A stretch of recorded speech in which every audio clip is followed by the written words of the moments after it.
So, current situation.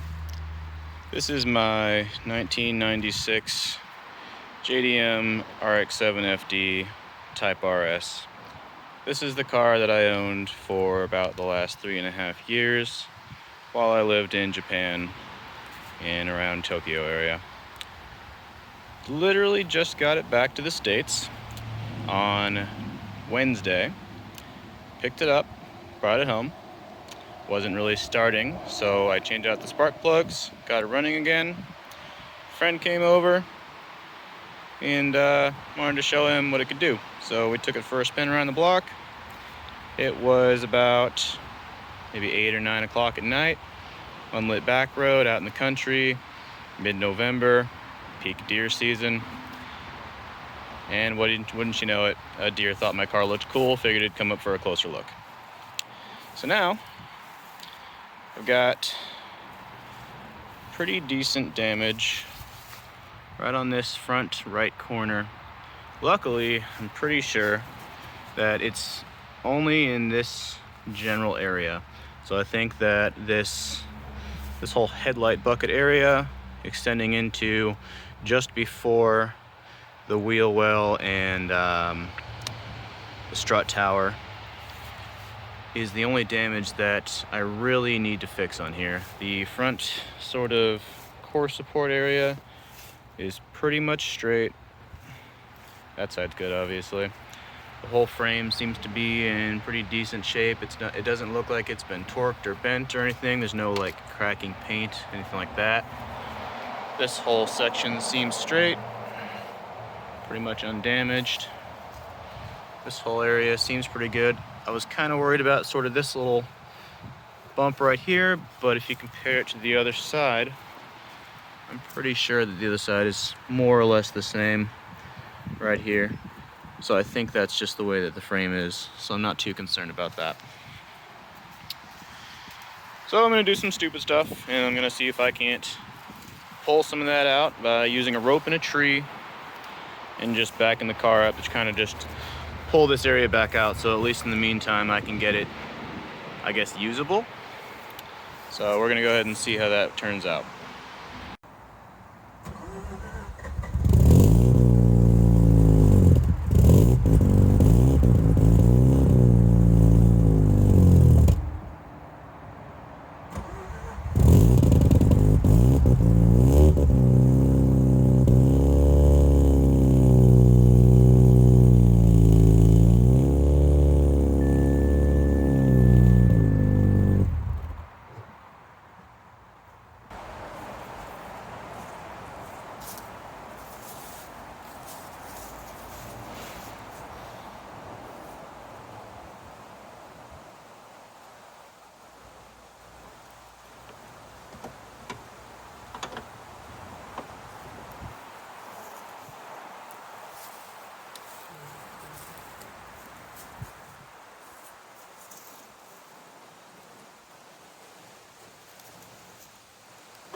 Well, so far that seems to be working a little bit.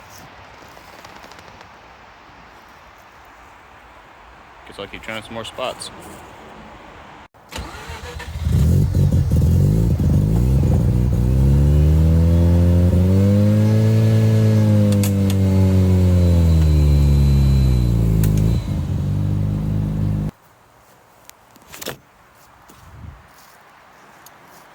Alright, that was probably a bad place to do that in. It seems to have more or less just pulled up the headlight bucket sort of area right there and just bent it there. So I guess I'll try to find a better spot somewhere around on the frame to pull from next.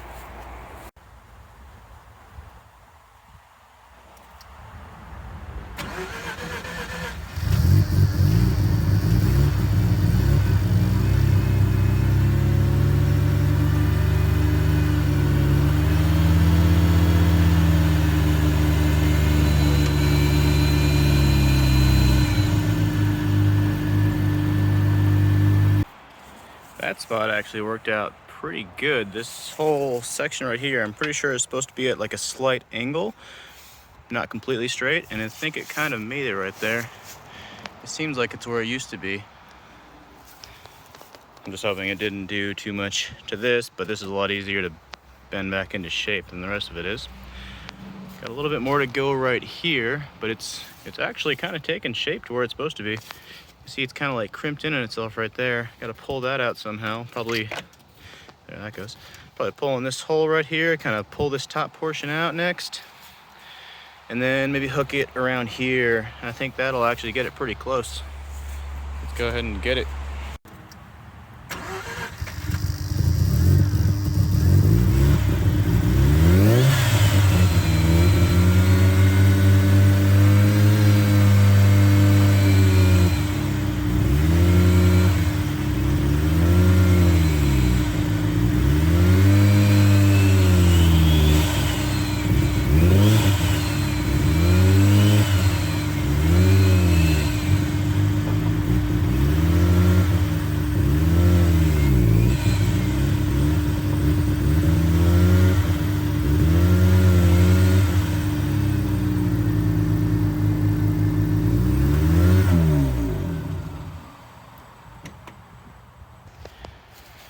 All right, that spot was definitely a little bit harder to pull on, and it's definitely kind of pulling out in the hole a little bit, but this section is actually starting to take pretty decent shape again, and I can always just hammer that back flat when I need to.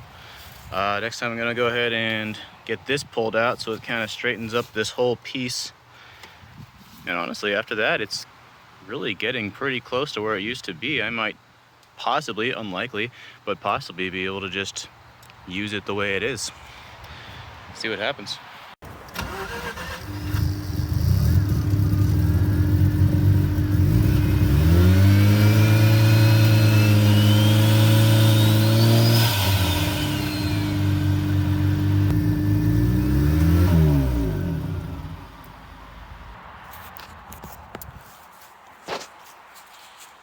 All right, so that ended up being kind of a bad idea actually. It more or less worked, but it kind of started to separate the metal right there. Luckily it's all spot welded, so I can just, hammer that in, and again, it's not gonna be perfect. I can make it work, make it look decent, but I think eventually this is gonna have to be replaced anyway. I'm just trying to make it work for now. But that is starting to come back out. I just probably need to get something else to kind of hook onto this with, because right now I can't pull on this because it just tries to pull this metal off. So I gotta get it maybe I put like a bolt through there or something, pull right there. That might work out pretty good.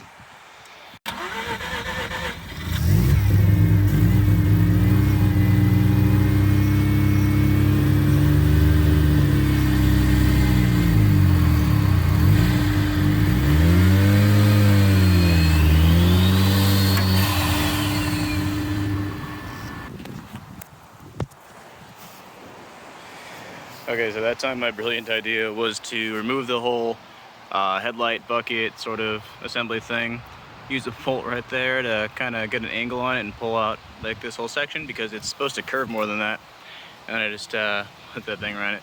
But I guess, yeah, bolts aren't exactly that strong, so it sort of bent over on itself. Hopefully I can get that out without any problems. If not, we'll see what happens from there. So let me go ahead and try to do that now.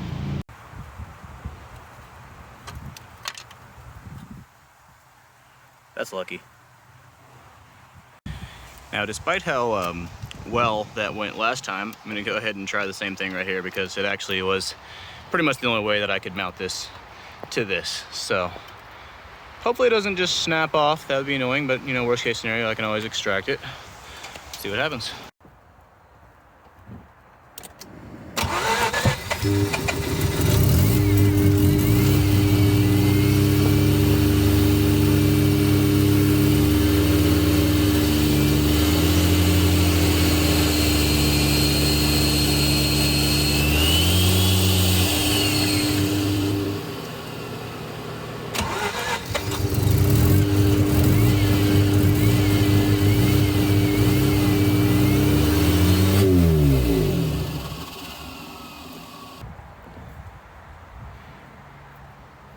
Sorry about that, my phone cut off. And then, so you need to pull this outwards to get it flush, because you see it's like pulled open there.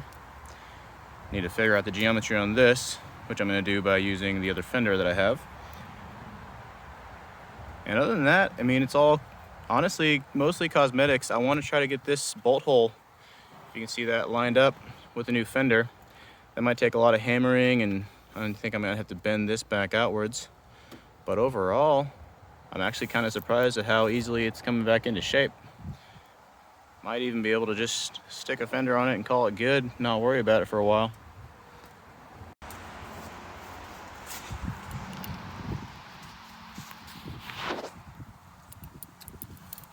Okay, and what I have here is your standard pair of vice grips. And I think I should be able to just get a grip on it right here. It's gonna scratch a little bit, but oh well. Just kind of start to slowly maneuver it back into position. Super hard to do with the camera in your hand.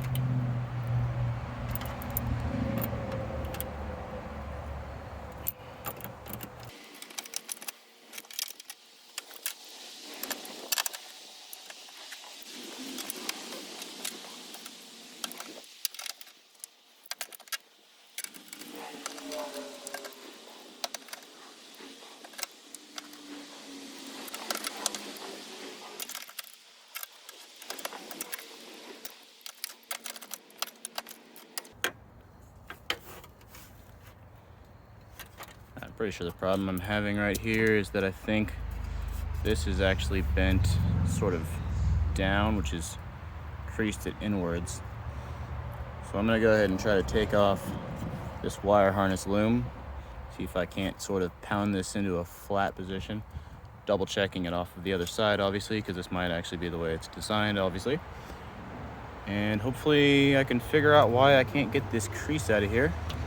But once I can fix that, I mean, aside from looks, the rest of it is honestly pretty good.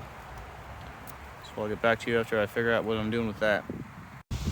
So here we are, and what I found out is that that actually is how the factory sort of bend goes. So I did what any rational man would do, and I just started hitting it with a hammer, methodically, of course. So perfect, exactly how it should be from factory, just like that. Everything should line up now, actually. It seems almost exactly like it's in the same position as that. And honestly, as you can see, if you can see here, I don't know if you can, but there's the bolt hole. We're really not that far off. All I gotta do now is figure out how to line this up, because it's actually, here's the bolt hole right here that this should be going into. And I mean, I could bend it, but it wouldn't really fit, obviously, if I did that. So I got to bend this back into position, kind of like up, and really that's it, actually just up. And that's actually pretty good. I think that'll actually work out. Obviously, I don't think if I were to put a new headlight in this, it would line up with the hood very well, but I'm honestly not that upset with it. I'm satisfied for the most part. Obviously, I'll fix that properly and eventually, but for now, at least I can, you know, put on my body kit, get it sort of where I want it to be, and at least, you know, be able to drive it around a little bit. I'm not looking for perfection just now. I wish I'd just never hit a deer with it, but, you know, stuff happens, and we just move on with it. But this is honestly not bad. This is better than what I expected immediately after hitting the deer. So I hope you guys enjoyed all that. I hope you didn't learn anything, because that's a terrible way to learn. But, you know, do with the knowledge I've just given you what you will, and don't hurt yourself. Yeah, that's all I really have to say. Hopefully more videos of this to come. I do plan on putting the rest of this body kit on. If you don't know, this is the feed or Fujita Engineering GT3 kit. I have basically the whole thing. I got fenders, side skirt, quarter panel over fenders, I guess you call them. I don't have the hood because I don't really like their hood. I was gonna go with a Aria Memiya hood. And then I also have a Origin rear spoiler slash GT wing that I'm not mounting to the trunk. I actually plan on mounting it to the chassis behind the bumper. So I'll just cut a little slits right there, put some structures, I guess, right there, mount the wing right across the back, just maybe like 6 inches to 8 inches above the trunk area. And then I'm gonna paint the whole thing innocent blue mica, which, if I'm not mistaken, is a 99 plus spec only. Obviously the front bumper and the fender that isn't destroyed, like that one is, will be for sale. That'll help me fund, you know, paint, stuff like that. Luckily the deer actually didn't damage this thing much at all. There's a little bit of a sort of crease in it right there, not too bad. Something that could probably be like pressed out, heated out, etc. The paint looks kind of bad right here, but overall, like, it doesn't really seem to have damaged it all that much. So this thing is actually pretty usable. So I should be able to sell this for a decent amount of money to help with funding the rest of the rebuild for this. I have looked into the cost of this whole, literally this whole section. They actually sell brand new. It's like $900, maybe $1,000 after shipping. Hopefully I can just get part of it, because all I really need to do is just kind of cut out this section up to here and then just, you know, re-weld that in, and it should line up pretty well. Like I said, this bent out to pretty much the exact position it should be in, so I don't think I really need to replace any of the actual front core support of the vehicle. But anyway, I'll leave you guys on that. Thanks for watching. All the normal stuff. Goodbye.